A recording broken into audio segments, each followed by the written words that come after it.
రాజధాని అమరావతి చట్టబద్ధ రావడం ఎంతో సంతోషంగా ఉందని తెలుగుదేశం పార్టీ జాతీయ ప్రధాన కార్యదర్శి వాహిద్ హుస్సేన్ అన్నారు. కర్నూలులో నిర్వహించిన మీడియా సమావేశంలో ఆయన మాట్లాడుతూ ముఖ్యమంత్రి చంద్రబాబు నాయుడు కృషి వల్లే రాజధాని అభివృద్ధి చెందుతుందన్నారు. ముఖ్యమంత్రి చంద్రబాబు నాయుడుపై నమ్మకంతో రాజధాని కోసం రైతులు వేల ఎకరాలు ఇచ్చారన్నారు. గతంలో వైసీపీ నేతలు శాసనమండలిలో మాజీ చైర్మన్ అహ్మద్ షరీఫ్పై చేసిన తీవ్రంగా దాడిని ఖండించారు. దాడి చేసిన వారిని కఠినంగా శిక్షించాలని కోరారు. ఈ విషయంలో ముస్లిం మైనార్టీలు ఆగ్రహంతో ఉన్నారన్నారు. వైసీపీ నేతలు వారి తీరును మార్చుకోవాలని హితవు పలికారు.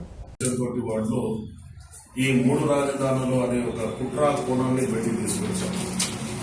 ఈ క్రమంలో మన గౌరవనీయులు అహ్మద్ షరీఫ్ గారు ఆ రోజు ఈ మూడు రాజధానుల బిల్లును ఆయన ఈ దాదాపు 40,000 మన అమరావతి సృష్టికర్త మన నారా చంద్రబాబు నాయుడు గారి మీద ఎంతో విశ్వాసంతో దృఢమైన నమ్మకంతో ఆ ప్రాంత రైతులు దాదాపు 40,000 ఎకరాలు ఆయన చేతిలో పెట్టడం జరిగింది. తర్వాత ఈ దుష్టపాలన 2019లో ఎప్పుడైతే వైసీపీ దుష్టపాలన స్టార్ట్ అయిందో ఈ అమరావతి మీద వాళ్ళకు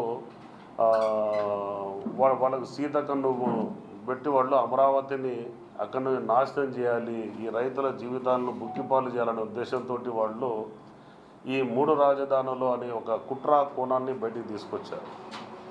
ఈ క్రమంలో అప్పటి మండలి చైర్మన్ మన గౌరవనీయులు అహ్మద్ షరీఫ్ గారు ఆ రోజు ఈ మూడు రాజధానుల బిల్లును ఆయన ఈ దాదాపు 40,000 ఎకరాల రైతులకు నష్టం జరుగుతుందనే ఉద్దేశంతో ఈ యొక్క ప్రాంతంలో అమరావతి ప్రాంతంలో ఎంతో నమ్మకంతో విశ్వాసంతో భూమి చంద్రబాబు నాయుడు గారి మీద నమ్మకంతో రాజధాని కోసం ఇచ్చిన భూమిలో వాళ్ళు చిన్న చిన్న కట్టడాలను సైతం పడగొట్టి ఇక్కడ రాకుండా చేయాలనే ఉద్దేశంతో వాళ్ళు ఏదైతే దుష్ట పన్నాగం పన్నారో ఆ పన్నాగాన్ని పారనీయకుండా తెలుగుదేశం పార్టీ మీద ఎంతో గౌరవంతో గత 44 సంవత్సరాలుగా మచ్చ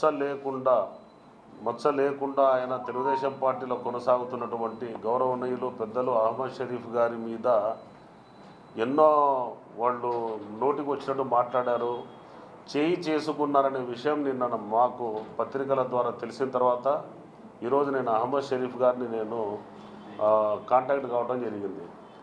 ఆయన పేరు ఒక మంత్రి ఆయనను నోటికి వచ్చిన పదజాలంతో కులం పేరుతోటి ఆయన దూషించడం జరిగిందంట. తర్వాత ఆయన మీద చేయి కూడా చేసుకోవడం జరిగిందంట. ఆయన చెప్పడానికి కూడా వెనకాడుతున్నాడు. బాధాకరమైన విషయం ఏమంటే